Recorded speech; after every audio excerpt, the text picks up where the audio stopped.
Welcome to RK's Stories.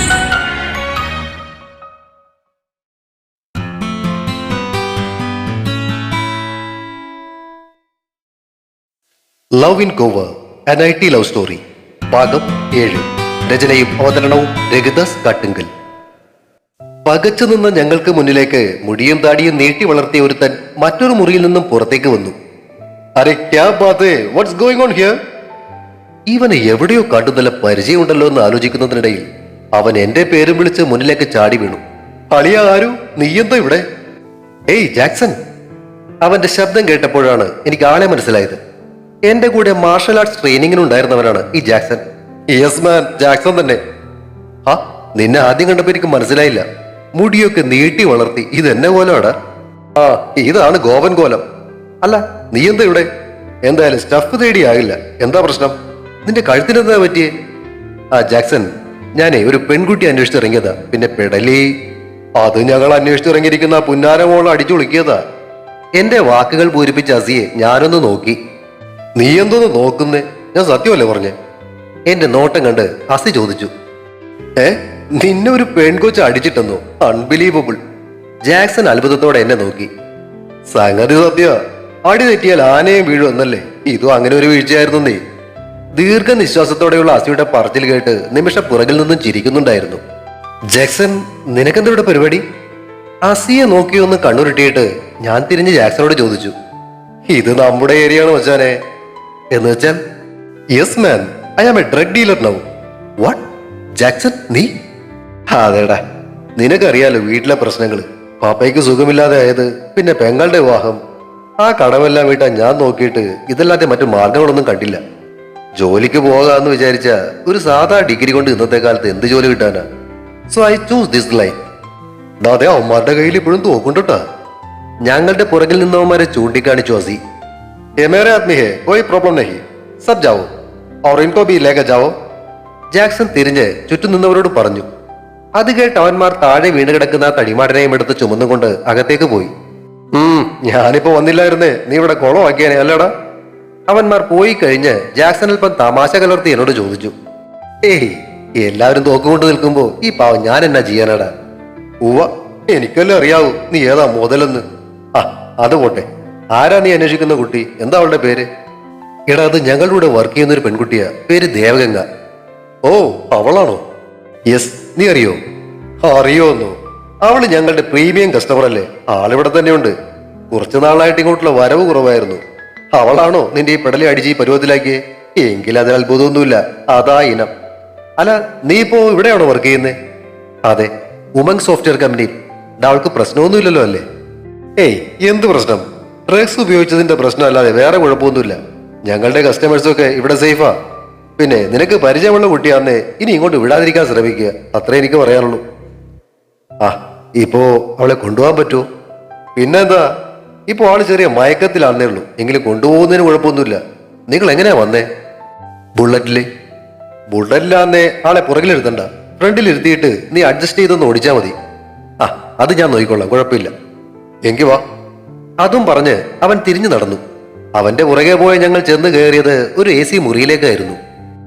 അവിടെ ഒരു കട്ടിലിൽ ദേവഗംഗ മയങ്ങി കിടക്കുന്നുണ്ടായിരുന്നു. അവളെ കണ്ടതും നിമിഷം ഓടിച്ചെന്ന് അടുത്തിരുന്ന് അവളെ മയക്കത്തിൽ നിന്നും ഉണർത്താൻ ശ്രമിച്ചു. ഒന്ന് ഞെരങ്ങിയിട്ട് കണ്ണുകൾ പാതി തുറന്ന അവൾ മുന്നിൽ നിമിഷയെ കണ്ട് ഒന്ന് ചിരിച്ചു.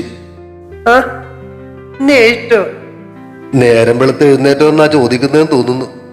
അവളുടെ വായിലേക്ക് നോക്കിക്കൊണ്ടിരുന്ന അസി ഗംഗയുടെ വാക്കുകൾ എക്സ്പ്ലെയിൻ ചെയ്തു. എന്റെ ഒരു നോട്ടത്തിൽ അവൻ തൽക്കാലം ഒന്ന് അടങ്ങി. ഗംഗെ, എഴുന്നേറ്റേ, പോകാം. നിമിഷം വീണ്ടും അവളെ കുലുക്കി പിടിച്ചു. ചാടിപ്പിടഞ്ഞ് എഴുന്നേറ്റവൾ കട്ടിലിൽ ഇരുന്നു കൊണ്ട് കുറച്ചു നേരം ഞങ്ങളെയെല്ലാം മാറി മാറി നോക്കി. അപ്പോഴും അവൾ പാതി മയക്കത്തിലാണെന്ന് ആ കണ്ണുകൾ വിളിച്ചു പറഞ്ഞു. അവൾ അസിയുടെ മുഖത്തേക്ക് നോക്കി വിളിച്ചു. അവൾ അഴിക്കാൻ പറയുന്നുണ്ടല്ലോ, ഉടുപ്പായിരിക്കൂ? അസി പ്രതീക്ഷയോടെ എന്നെ നോക്കി. പൊട്ട, അവള് നിന്നെ വിളിച്ചതാ. എന്താ ഗംഗെ? വിനയ കുലീനനായി അവൻ വിളി കേട്ടു. നിന്നോട് ആരാടാ പറഞ്ഞ് എന്റെ മുതിയിലേക്ക് വരാൻ? ആ കഴിവേറി, നിന്നോട് ആരാടാ പറഞ്ഞത് എന്റെ മുറിയിലേക്ക് വരാൻ? അതല്ലേടാ അസി അവള് പറഞ്ഞേ. ഞാൻ ചിരി കടിച്ചമർത്തിയിട്ട് അവനോട് ചോദിച്ചു. നിനക്ക് മനസ്സിലായില്ലേ? പിന്നെ എനിക്ക് മാത്രമല്ല എല്ലാവർക്കും മനസ്സിലായി. എനിക്കുള്ളത് കിട്ടിയില്ലല്ലോ എന്ന് ആലോചിക്കുമായിരുന്നു. ഇപ്പോഴാ ഒരു സമാധാനം ഇത്. എടുത്തു പോക്ക് ആ പണ്ടാരത്തിനെ, എന്നിട്ട് പോവാ. ആസി പിറകോട്ട് മാറിക്കൊണ്ട് പറഞ്ഞു. ഈ അവസ്ഥയിൽ വല്ല ഹോസ്പിറ്റലിൽ കൊണ്ടുപോകേണ്ട ആവശ്യമുണ്ടോ? ഇവള് സംസാരിക്കുമ്പോൾ കുഴഞ്ഞു പോകുന്നുണ്ടല്ലോ. അവളെ ഒന്ന് നോക്കിയിട്ട് ഞാൻ ജാക്സണോട് ചോദിച്ചു. ഏയ്, അതിന്റെ ആവശ്യമൊന്നുമില്ല. അവളൊരു ഷോട്ട് മാത്രമേ എടുത്തിട്ടുള്ളൂ. പക്ഷെ അതുകൂടാതെ വിസ്കി അടിച്ചിട്ടുണ്ട്. അതായി കുഴച്ചില്. അടിപൊളി. വട്ടുള്ള കുരങ്ങൻ കള്ളു കുടിച്ചെന്ന് കേട്ടിട്ടേ ഉള്ളൂ. ഇതിന് സ്ഥിരം ഇങ്ങനെ ആയിരിക്കുമോ ചേട്ടാ? അവളെ ഒന്ന് നോക്കിയിട്ട് അസി ചോദിച്ചു. ഏയ്, ഒന്ന് ഉറങ്ങി എന്നിട്ട് ശരിയായിക്കൊള്ളും. നാളെ വേണേ ഹോസ്പിറ്റലിൽ ഒന്ന് കൊണ്ടുപോയാൽ മതി. ട്രീറ്റ്മെന്റ് ചെയ്ത അവളുടെ അഡിക്ഷൻ പതിയെ മാറിക്കൊള്ളും. ട്രീറ്റ്മെന്റ് ഒക്കെ ഉണ്ട്, അതിനിടയിലാ ഇന്ന് ഇങ്ങനെ. നിമിഷ അവനെ നോക്കി പറഞ്ഞു. ദാ ചക്കത്. ദേ വിളിക്കണം, ചെല്ലി നിനക്കുള്ളത് വാങ്ങിച്ചോ. ആസി പറഞ്ഞത് കേട്ട് ഞാൻ ഗംഗയെ നോക്കി. കട്ടിലിരുന്ന് അവൾ തലയാട്ടി എന്നെ വിളിക്കുകയാണ്. ചെല്ലണോ ചെല്ലി. ആസി പുറകിൽ നിന്നും വീണ്ടും ഉന്തി. അവനെ ഒന്ന് നോക്കിയിട്ട് ഞാൻ ഗംഗയുടെ അടുത്തേക്ക് നടന്നു. എന്താ ദേവ? എന്റെ വിളി കേട്ട് ആ നീലമിഴികൾ ഒന്ന് വിടർന്നു. അടുത്ത നിമിഷം കൈകൾ എന്റെ കഴുത്തിൽ ചുറ്റി അവൾ മുകളിലേക്ക് ഉയർന്നു. എന്താണ് സംഭവിക്കുന്നതെന്ന് മനസ്സിലാക്കുന്നതിന് മുൻപ് അവളുടെ ചുണ്ടുകൾ എന്റെ കവിളിൽ അമർന്നിരുന്നു. അടിപൊളി. പുറകിൽ നിന്നൊരു വിസലടിയും അസിയുടെ ശബ്ദവും കേട്ടാണ് പാറിപ്പോയ എന്റെ കിളികൾ തിരികെ വന്നത്. സോറി ഇതാ. സോറി, അതിനാണ്. അസി അവൾ പറഞ്ഞത് ക്ലിയർ ചെയ്തു തന്നു. ചെറുതായി ആടിക്കൊണ്ടിരിക്കുന്ന അവളെ നിമിഷ അപ്പോഴും ഒരു സൈഡിലിരുന്ന് പിടിച്ച് നേരെ ഇരുത്താൻ ശ്രമിക്കുന്നുണ്ട്. ഈ കണ്ടീഷനിൽ ബൈക്കിലിരുത്തി കൊണ്ടുപോകുന്നത് റിസ്ക് ആയിരിക്കും. ഞാൻ യൂബർ കിട്ടുമെന്ന് നോക്കട്ടെ. പോക്കറ്റിൽ നിന്നും ഞാൻ മൊബൈൽ എടുത്തു. ഏയ്, അത് വേണ്ട, നമ്മുടെ വണ്ടിയുണ്ട്, ഞാൻ റെഡിയാക്കാം. ഇവിടെ വണ്ടിയിൽ കയറ്റിട്ടേ നിങ്ങൾ ബുള്ളറ്റ് എടുത്ത് മുന്നിൽ പോയാൽ മതി. അവൻ പുറകെ വന്നോളൂ. ജാക്സൺ എന്നെ തടഞ്ഞു. കൂൾ, എന്നാ നീ അറേഞ്ച് ചെയ്തോ. നിമിഷ, നീ ഇവളുടെ വണ്ടി കയറിക്കോ, ഞങ്ങൾ മുന്നിൽ പോവാം. എന്നെ നോക്കിയിട്ട് അവൾ മൂളി. ജാക്സൺ മാറി നിന്ന മൊബൈൽ എടുത്ത് ആരെയൊക്കെയോ വിളിച്ചു. വണ്ടി റെഡിയാണ്, നിങ്ങൾ പോകാൻ നോക്കിക്കോ. ആരു, നിന്റെ മൊബൈൽ നമ്പർ പഴയത് തന്നെയല്ലേ? അതേടാ. ഓക്കെ, ഞാൻ വിളിക്കാം. താങ്ക് യു മച്ചാനെ. ഞാൻ അവന്റെ അടുത്തേക്ക് ചെന്ന് ഹഗ് ചെയ്തു. നമ്മൾ തമ്മിൽ നന്ദി പറയേണ്ട ആവശ്യമുണ്ടോടാ? എന്റെ തോളത്ത് അവനൊന്ന് തട്ടി. എന്നാ പോകാം നമുക്ക്. നിമിഷ, നിനക്ക് അവളെ പിടിച്ച് നടത്താൻ സാധിക്കുമോ?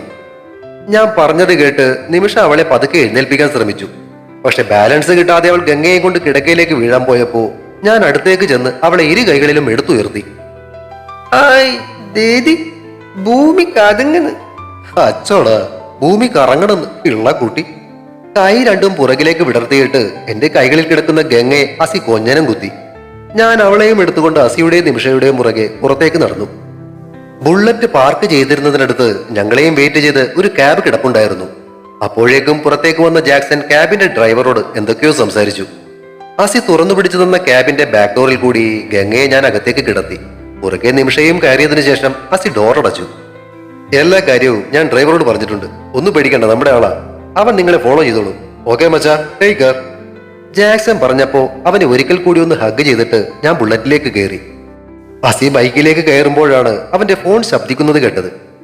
കോപ്പ്. ഫോൺ എടുത്തു നോക്കിയ അവൻ പറഞ്ഞു, ആരാടാ? ബുള്ളറ്റിൽ ഇരുന്നു കൊണ്ട് തന്നെ ഞാൻ ചോദിച്ചു. അതല്ലേ പറഞ്ഞത് നമ്മുടെ കോപ്പാണെന്ന്. ഫോൺ ചെവിയിലേക്കും വെച്ചുകൊണ്ട് അവൻ മറുപടി പറഞ്ഞു. ഫോൺ കണക്ട് ആയ ഉടനെ അവൻ ചെവിയിൽ നിന്നും ഫോൺ അല്പം മാറ്റിപ്പിടിക്കുന്നത് കണ്ടു. എന്താടാ? ചെറിയ, ഇത്രയും നേരമായിട്ട് നമ്മളെ കാണാഞ്ഞിട്ടാണെന്ന് തോന്നുന്നു. നീ അവനോട് കാര്യം പറയും.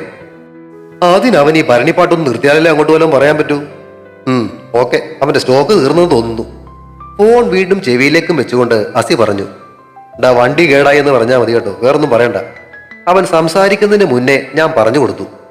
ഓ, ഞാൻ പറഞ്ഞതുപോലെ ഹോപ്പിനോട് പറഞ്ഞതിന് ശേഷം അരമണിക്കൂറിനുള്ളിൽ ഞങ്ങൾ അവിടെ എത്തുമെന്നും അവൻ കൂട്ടിച്ചേർത്തു. അതെ, ഭക്ഷണം ഉണ്ടാക്കുന്ന കാര്യം എന്തുവേണമെന്നാ അവൻ ചോദിക്കുന്നത്. അവരോടെ അരിയും പയറൊക്കെ കഴുകി വെക്കാൻ പറ, പിന്നെ സവാള അരിഞ്ഞ് റെഡിയാക്കാനും. അടുത്ത് കടയുണ്ടെങ്കിലേ പച്ചക്കറി എന്തെങ്കിലും വാങ്ങിക്കാനും പറഞ്ഞു. അപ്പോഴേക്കും നമ്മളവിടെ എത്തുമെന്ന് പറഞ്ഞേക്ക്. അതും പറഞ്ഞ് ഞാൻ ബുള്ളറ്റ് സ്റ്റാർട്ട് ചെയ്തു. ഞാൻ പറഞ്ഞു കൊടുത്തത് അതുപോലെ ഹോപ്പിനോട് പറഞ്ഞതിന് ശേഷം അസിയും ബൈക്ക് മുന്നിലേക്ക് എടുത്തു. ഫ്ളാറ്റിന് മുന്നിലെത്തിയപ്പോഴും ക്യാബിൽ കിടന്ന് ഗംഗ ഉറക്കമായിരുന്നു. നിർത്തിയ കാറിൽ നിന്നും അവളെ എടുത്ത് ലിഫ്റ്റിൽ കയറി ഫ്ളാറ്റിലെ 5ാം നിലയിലുള്ള അവരുടെ E21 എന്ന റൂമിൽ അവളെ കിടക്കയിൽ കിടത്തിയിട്ട് നിമിഷയോട് യാത്രയും പറഞ്ഞ് ഞങ്ങൾ താഴേക്ക് ഇറങ്ങി. നമ്മുടെ നേരെ മുകളിലുള്ള ഫ്ളാറ്റാണല്ലോ അവരുടേത്. താഴേക്ക് സ്റ്റെപ്പ് വഴി ഇറങ്ങുന്നതിനിടയിൽ ഞാൻ അസിയോട് ചോദിച്ചു. അതെ, അതിന് അല്ല, ഞാൻ ചോദിച്ചെന്നേ ഉള്ളൂ. അസി എന്താണ്? മൊബൈലിൽ കുത്തിക്കൊണ്ട് താഴേക്ക് ഇറങ്ങുകയായിരുന്നു അസി. അല്ല, ഞാൻ ആലോചിക്കുകയായിരുന്നു. എന്ത്?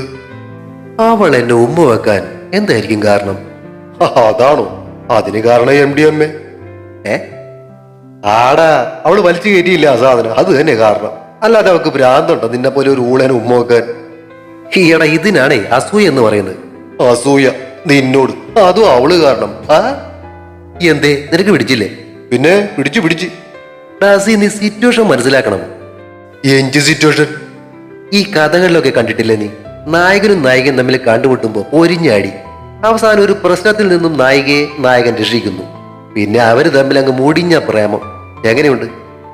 ഞാൻ എന്തായാലും തുരിഞ്ഞിറങ്ങുക. നീയൊക്കെ അസൂയോടുകൂടെ നോക്കി നിൽക്കുന്നത് ഞാൻ കാണിച്ചു തരടാ. നീ ഇന്നലെ ആദ്യമായിട്ടല്ലേ അവളെ കണ്ടത്, അതിന്റെ പ്രശ്നമാണ്. സാരയില്ല, മാറിക്കോളും. അതെ, അതിനെന്താ? ഇന്നലെയാണ് കണ്ടത്, സോ വാട്ട്? എടാ അസി, ഈ ഹൃദയത്തെ തൊട്ടറിയാനേ ഒരു നിമിഷം മതി, പിന്നെയാ ഒരു ദിവസം. ഒന്നുകൂടെ കൊണ്ടുപോകാനേ ആരുഷേ. അറിയാത്ത പുള്ള ചൊറിയുമ്പോ അറിയുമെന്നും പണ്ടുള്ള കാരണവന്മാര് പറയാറുണ്ട്. ഒരു ചൊറിയലും ഇല്ല. അവളെ ഇന്ന് കാലത്ത് ഓഫീസിൽ വെച്ച് കണ്ടപ്പോഴേ എനിക്കൊരു ക്രഷ് തോന്നിയതാ. പക്ഷെ അവൾ ആളുടക്കാണെന്ന് നീയൊക്കെ പറഞ്ഞപ്പോ വേണ്ടെന്ന് വെച്ചു. എന്നാ വിധി പോലെ ഇന്ന് അവിടെ പോയി അവളെ എടുത്തുകൊണ്ടുവരാനും അതിനിടയിൽ ആ ചുംബനവും എല്ലാം കൂടി വല്ലാത്തൊരു മൂഡിലാണ് മോനെ ഞാൻ. പാട്ട് വല്ലതും പാടണോ? അല്ല, രണ്ടുപേരി പ്രേമഗാനം വേണേ ഞാൻ പാടാം. ഇതുപോലുള്ള സിറ്റുവേഷനിൽ സ്ഥിരം ഉള്ളതാ. ഓ വേണ്ട, നീ വന്നേ. നാളെ സർപ്രൈസ് ആയിട്ടേ അവൾക്ക് കൂടിയുള്ള ചോറും കറികളും ഉണ്ടാക്കിക്കൊണ്ട് വേണം പോകാൻ. പാവം കൊച്ചി. നാളെ കാണുമ്പോൾ അവളെ ഒന്ന് ഉപദേശിക്കണമെന്ന് ഓർത്തുകൊണ്ട് ഞാൻ അവനെയും വലിച്ച് ഞങ്ങളുടെ റൂമിലേക്ക് നടന്നു. തുടരും. ലവ് ഇൻ ഗോവ അടുത്ത ഭാഗം ഉടൻ പ്രതീക്ഷിക്കുക. സബ്സ്ക്രൈബ് ചെയ്യാത്തവരുണ്ടെങ്കിൽ ദയവായി സബ്സ്ക്രൈബ് ചെയ്ത് സപ്പോർട്ട് ചെയ്യണേ. കഥയ്ക്ക് അഭിപ്രായങ്ങളും ലൈക്കുകളും ഹൈപ്പും ഒക്കെ നൽകുന്നതിനോടൊപ്പം തന്നെ കഥയുടെ ലിങ്ക് കഴിയുന്നവർക്കൊക്കെ ഒന്ന് ഷെയർ ചെയ്തുകൂടി കൊടുത്തേക്കണേ. Thank U.